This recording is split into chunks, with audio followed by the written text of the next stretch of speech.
Good evening, everybody. May I just start by saying it's a real privilege to share a platform with these three people. I've never met them before, and I didn't know what they were going to talk about. But I think, listening to especially Beth and talking about personal experience is a very humbling experience. And I'm very grateful to be allowed to share the platform with them. So thank you for that. And hopefully some of the things that I took, and from Beth as well. And we can put into practice the latest techniques. Now, when you inherit a business or a company or whatever, then in some respects you have restrictions in terms of the fabric of the building and the way that the people have already been trained. But when you're a new company, you can start from scratch. And I think what we wanted to do, and hopefully my presentation will show that, is that we are not the experts. These are the experts. And our job is to listen and to learn and to do and to implement, and then, if we can, to measure, to see what works and refine our proposition. So we are creating what we believe is an exciting generation of high quality, and yes, we do say luxurious, because people in their elder years deserve to be treated with the best possible environment that we can make for them. So we make no apologies for saying that we're aiming for the stars for the people that we look after. But most importantly, we care about care.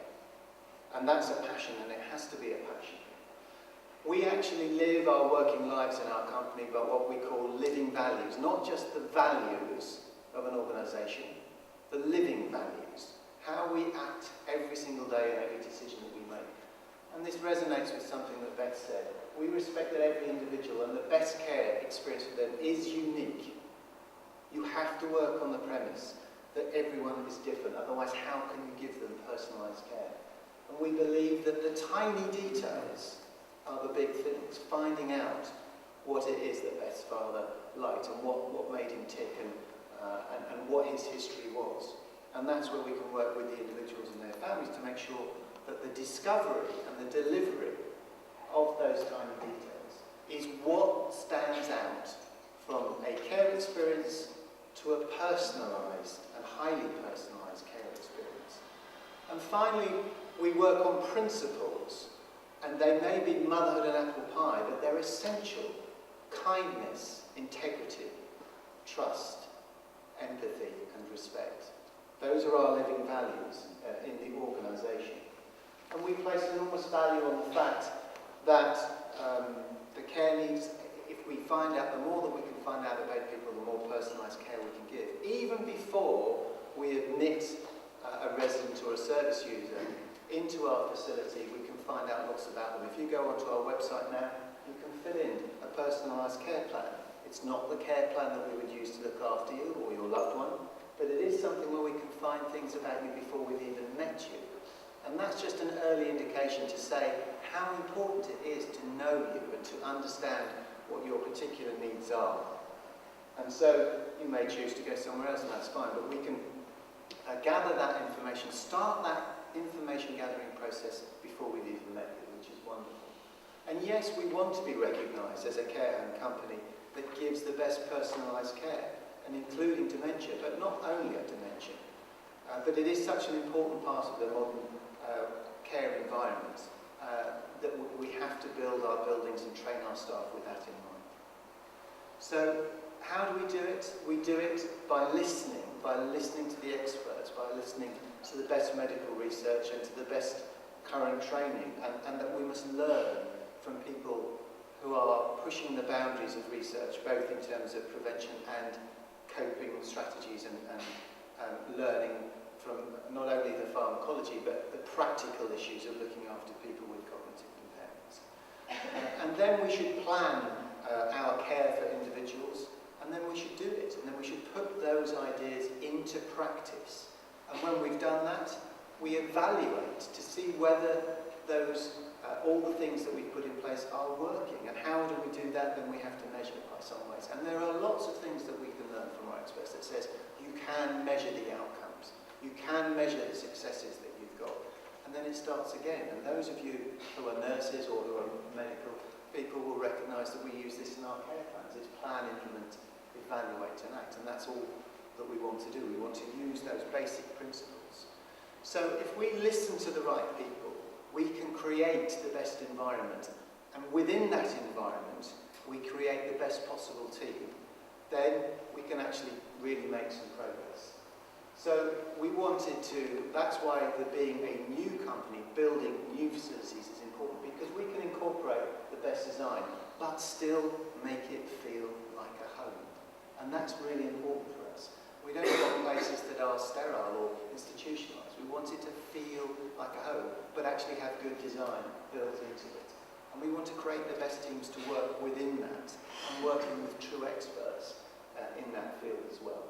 So when we started to design the buildings, we went to people like Stirling University, who are well known for their dementia design, and the doctor said exactly that. Now, if you go onto their website, you will see their virtual rooms, and each of those eyes will come up with a particular description of things that you should do to make a better design room. That's particularly for a bedroom there. I can't do the dots over it, so I've just listed them out. I'm not going to go through each one of those because we're restricted to 10 minutes, but we have incorporated all those things. In fact, there are more. But unlike the room that you saw on the Dementia Designed website, if you have a look at our room, it looks like a home. It looks like a really nice room. You might not even notice, and you'll notice it on the next slide, in terms of the bedroom. Those other design features which are all incorporated, the lighting and the contrast, which we were talking about earlier. The bed's actually what we call a profiling bed, which is effectively a hospital bed, and it can move in any particular way so that we can help avoid pressure sores, etc. But we didn't want it to look like a hospital bed. We didn't want it to feel institutional.